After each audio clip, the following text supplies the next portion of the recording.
Classes in session yet again. Welcome to the Heezy Hoopcast, powered by AnimalHeezy.com. Please visit AnimalHeezy.com at your earliest convenience and invite yourself, a loved one, and a pet to betterness. And like I always do, I want to say R.I.P. my OG Kahuna and R.I.P. my homie Reiju Goku. We doing it straight like that. Yeah, so I had a homie from the timeline, Trifecta, a producer at St. Louis. Follow him on Twitter.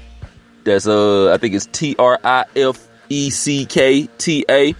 But he hit me up and said, yo, so is we getting a Heezy Hoopcast on this Warriors and Rockets game? And I was like, fuck yeah. So here we go. Shout out to my nigga though. Man, Rockets versus Warriors. And I think this Heezy Hoopcast has been sort of like the bane of my NBA prediction existence, because every time I make some, bold ass prediction or give off one of my hot takes and shit, some shit happens that just blows my hot take out the water. It just douses water on my hot takes. And I think one of my hottest takes yet was that the Rockets were gonna go to the NBA Finals, and I said they're gonna at least make Western Conference Finals, and I still kind of believe that, but I'm not gonna lie to you guys. Hey, this the Heezy Hoopcast where we keep it trill in the field about this shit, man. I'm about ready to jump back on the Warriors bandwagon after this shit, man. But this shit was an interesting match. It wasn't a great game. It was kind of a little sloppy on both ends until Golden State finally kicked in with the Golden State shit that they're really known for. And I really just respect how that team is assembled and shit, because one of the things that I noticed is just like the stylistic differences between the Rockets and the Warriors, because it's almost like, you got a squad of shooters, like the firing squad, two firing squads going against each other, but the way they approach it is so different. I think, Golden State is more of a tactical, snipers on the roof, flanked off to the sides of the building type squadron, and the Rockets is more like, we coming in gunning. We got our lead gunner James Harden, and we got a bunch of guns around him, and we coming in just brah brah brah da da da da brah. Nigga, we shooting till everybody dead or till we all dead. But with Golden State, they got specialists. They really got specialists. Every player that they got fulfills a certain role within that complicated ass offense and shit. I still think Sean Livingston is one of the most important pieces to their offense. Just a point guard that's taller than most point guards and can get in the paint and play, got a good post game. I still think that's one of the focal points. But then they got so many people like Andre Iguodala, who's a specialist in his own right. And they also, but it's so funny that they have like adorable retards playing center and everything with Zaza Pachulia and JaVale McGee. And JaVale McGee, oh my God, boy. It's hard for me. I had a lot of respect for JaVale McGee through all of the antics and shit until the shit with him and Shaq, and they called Shaq to stop putting him on Shaq and the Fool and said he wasn't gonna say his name no more.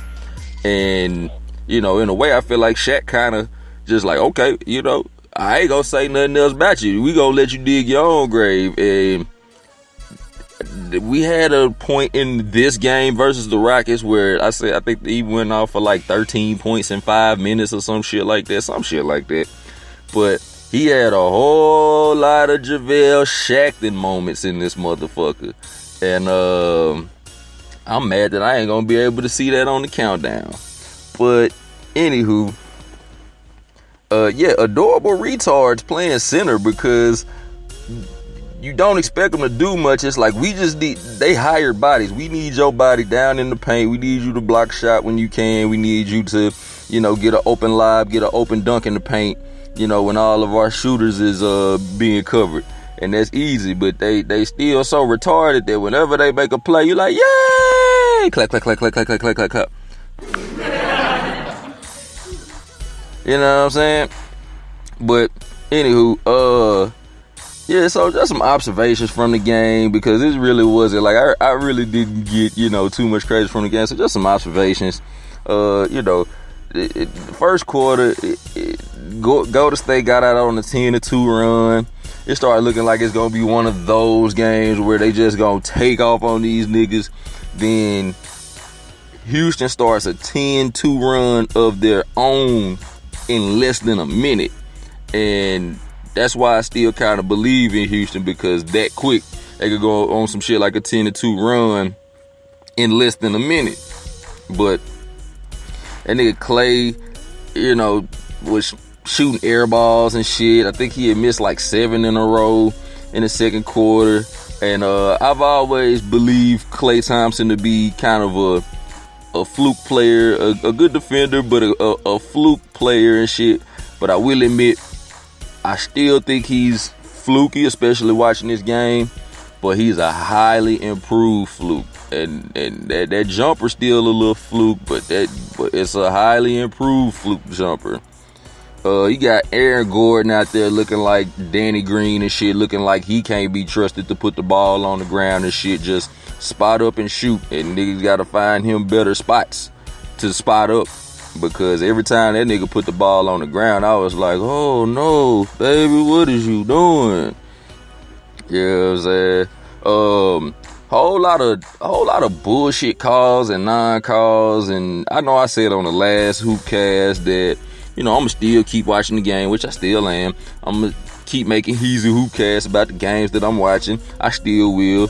But I'm calling all bullshit calls and non-calls rigging from now on. I ain't even just like, oh, that's what we call rig. Rig, that's what I'm doing every time. Whistle blow, rig. Fuck that shit.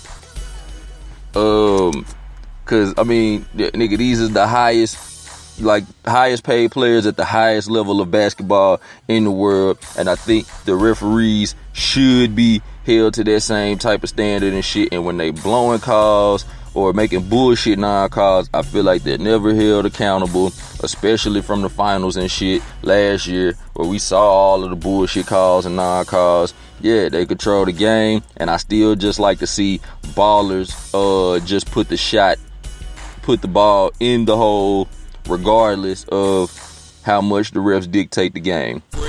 I was watching the game and they showed the last seconds of the NCAA women's tournament with Mississippi State going against UConn and old girl from Mississippi State hitting the buzzer beater.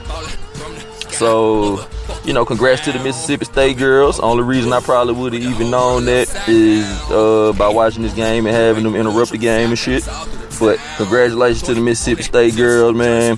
I used to know a girl that went to Mississippi State. Yeah, fuck that bitch though. Call me if you out there in the comments.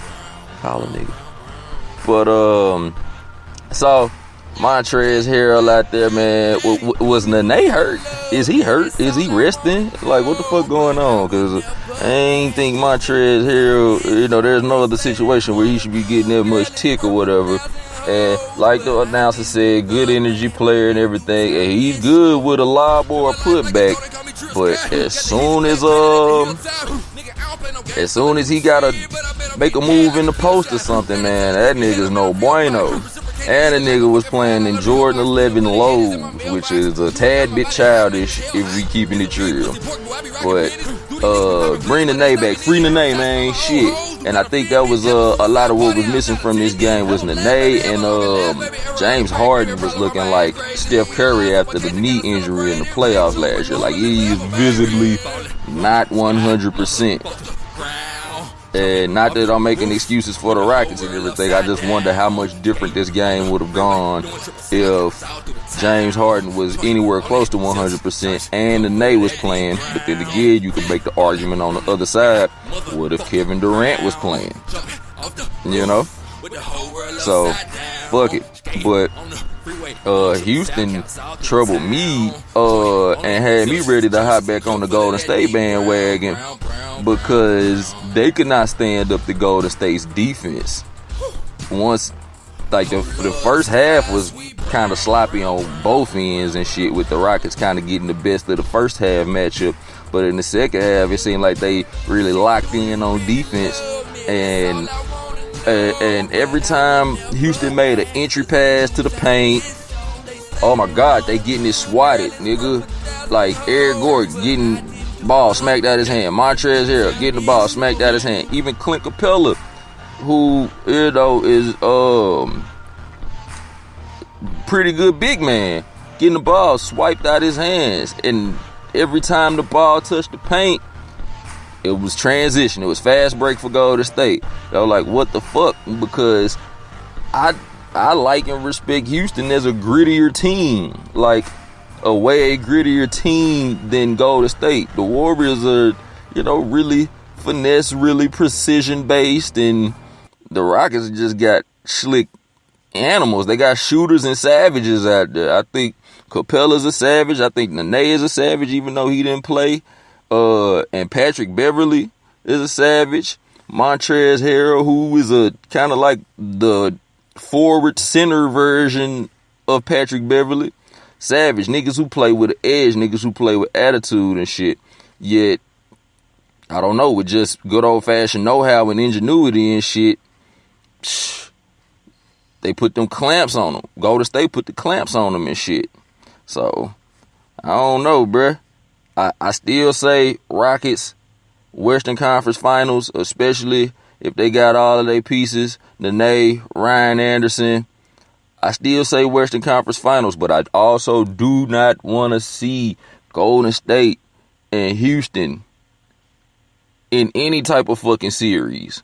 Like, I all had the patience for that shit. I used to think it would be a good idea to see these teams just shooting the shit at each other, just 130 to 127 every night, but I ain't trying to see that shit, man. I mean, even though they styles are like really different between D'Antoni, Steve Kerr, between the Rockets offense and the Warriors offense, I still would rather see Golden State versus the Spurs or the Rockets versus the Spurs with two completely different type of style matchups. So, yeah, this game, it was like Sector versus Cyrex. Robot Lin Kuei shit. Alright ass game.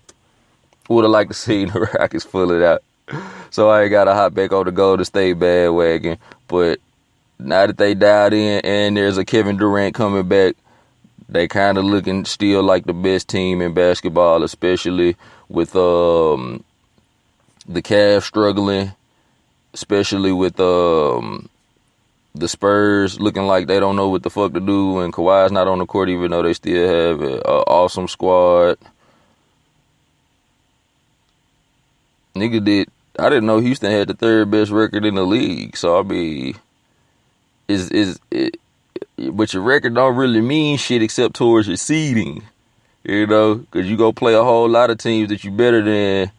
When you that type of caliber team, you gonna play a whole lot more teams that you're better than not.